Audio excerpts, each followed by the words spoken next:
Namanya bukan Seagull, melainkan di Indonesia BYD ngejual mobil ini dengan nama Atto One. Nah, mobil ini tuh baru banget rilis di Gias 2025 dengan harga yang bener-bener super kompetitif, yaitu mulai 195 juta sampai 235 juta untuk varian yang paling mahal. Mobilnya kayak apa? Kebetulan kita udah ngeliat di beberapa hari sebelumnya. Simak videonya.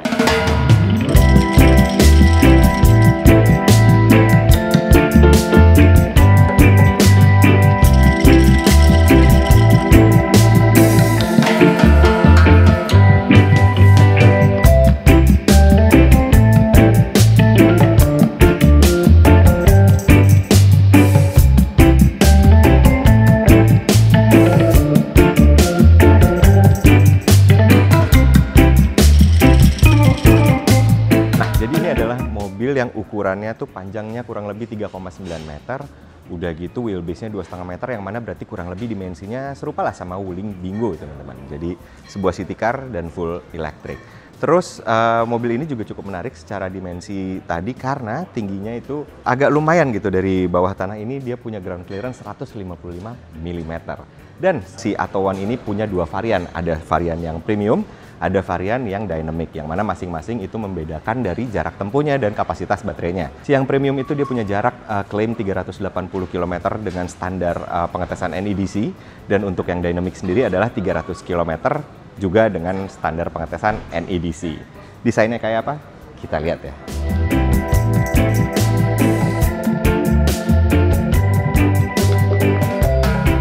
Dari hero color yang dipilih udah cukup ketara ya, segmentasi dia memang mobil orang muda, first car owner, mobil dalam kota yang cukup catchy dan lumayan quirky bentuknya.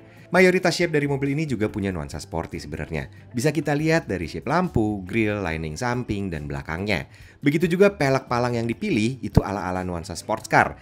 Tapi secara bersamaan ada aksen plastik trim juga kayak crossover yang bisa kita temuin juga di beberapa panel. Untuk tenaganya sendiri, mobil ini tuh punya power 75 PS dan torsinya sekitar 135 Nm. Memang bukan yang heboh banget, tapi mestinya angka segini tuh udah cukup banget buat ukuran mobil sebesar ini. Dan kalau ngeliat dari brosurnya, top speed dia itu ada di angka 130 km per jam. Lumayan lah ya buat dalam kota sama masuk-masuk tol itu masih masuk akal banget. Dan selain itu juga metode pengecasannya udah support sama DC fast charger. Nah, jadi bisa AC, bisa DC juga, yang mana inputnya maksimal sampai 40 kW. Lumayan lah, lumayan oke.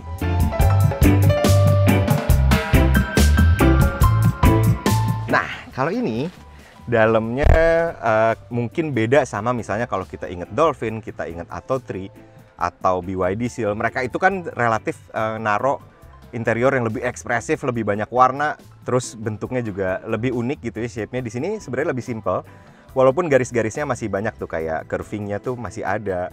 Udah gitu setir khas BYD-nya juga ini bentuknya masih tetap diterapkan di sini, dan dia pakai material yang sebenarnya untuk ukuran city car, kalau harganya benar affordable nih ya, karena kita belum diumumin harganya berapa, ini cukup memenuhi ekspektasi, bahkan sedikit lebih dari ekspektasi kalau bisa di angka 200 jutaan. Karena di sini rasanya halus, di sini oke lah hard plastik tapi kerasa solid, sisanya juga kerasa nyaman untuk digenggam. Oke, terus selain itu kalau fitur lupakan dulu, di kelas ini memang mungkin ada belum jadi ini ya, belum jadi kewajiban, jadi memang dia juga nggak punya. Dia punyanya adalah parking sensor, kamera mundur, itu udah ada lah ya standar-standar seperti itu, tapi seenggaknya safety pasifnya itu udah cukup baik untuk mobil segede ini karena ada 6 buah airbag teman-teman. Terus kita lanjut lagi ke head unitnya. Ini head unitnya emang nggak terlalu besar, tapi at least secara fungsi dia udah bisa memenuhi ekspektasi zaman sekarang, yaitu dia bisa ngoperasin Android Auto sama Apple CarPlay. Jadi koneksinya udah cukup komplit lah ya. Tombol-tombolnya lucu, ada di sebelah sini ya. Nih tombol-tombolnya dibentuk seperti ini, jadi kalau volume kita scroll seperti ini. Udah gitu AC segala macam itu ada di sebelah sini juga, auto hold-nya ada di sini. Bahkan untuk selektor gearnya itu juga di sebelah sini. Ini lucu sih. Sebenarnya paket tombol-tombol ini tuh cukup unik dan cukup nyaman untuk digenggam. Ke bawah lagi ada slot charger, macam-macamnya tentunya udah menjadi standar. Dan mobil ini juga udah punya wireless charger lah ya. Di sebelah sini kita bisa ngecharge. Dan sisanya adalah penyimpanan. Sayangnya ini kelihatannya nggak bisa dibuka nih konsolnya. Nah, kalau rasanya sendiri untuk duduk di sini, dia punya setelan yang cukup lengkap, yaitu tilt dan teleskopik steering. Duduknya juga cukup enak, bangkunya cukup suportif, besar gitu ya, nyangganya bahkan sampai nyaris ke betis gitu teman-teman. Udah nyentuh untuk tinggi gue yang 170 cm. Sandarannya fix, model-model bukan headrest terpisah, jadi fix seperti ini. Dan visibilitasnya dari depan enak. Kita lihat ke belakang ya.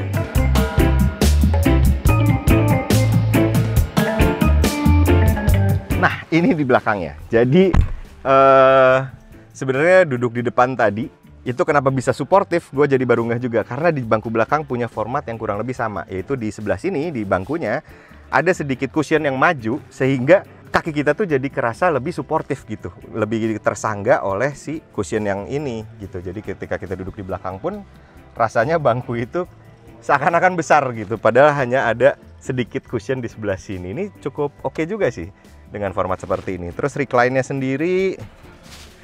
Nah, ini tuh model sandarannya adalah sandaran yang nyatu antara yang kanan sampai kiri, jadi bukan yang kepisah 40-60 gitu. Ini fix juga. Terus sandarannya ya maksimal seperti ini, tapi headrestnya udah ada 3 dan headrestnya terasa cukup empuk gitu ya. Serta kalau misalnya secara headroom, dia masih lebih dari 4 jari sisanya untuk tinggi gue 170 cm.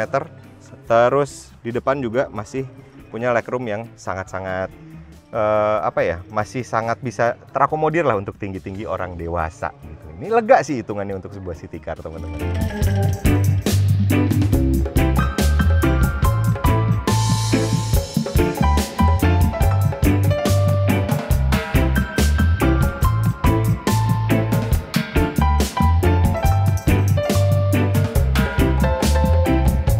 Overall, untuk harganya, si Atowan ini memang agak sulit dilawan ya. Yang bahkan gak disangka-sangka ada varian di bawah 200 juta. Untuk mobil dengan kelengkapan dan ukuran yang proper buat harian. Kalau gini caranya, angka penjualan M6 yang sejauh ini udah 13.000 unit di Indonesia, kayaknya bakal mudah ditembus juga ya. Gak heran kalau klaim mereka jadi leader EV di sini. Maka dari itu, teman-teman bisa langsung lihat aja mobilnya di Gias 2025, supaya kebayang cocoknya sama varian yang mana, dan bisa lihat langsung juga warna yang pantas sekaligus ngulik mobilnya di arena test drive. Booth BYD ada di Hall 10 ICE BSD, Booth BYD ada di Hall 10 ICE BSD, dan bakal mejeng dari 23 Juli sampai 3 Agustus 2025. Tentunya semua line up ada di sini, termasuk demo teknologi kayak BYD Vision yang bisa dirasain langsung sama kalian. Jadi gimana nih? Sip apa skip si Atowan ini? Komen di bawah dong.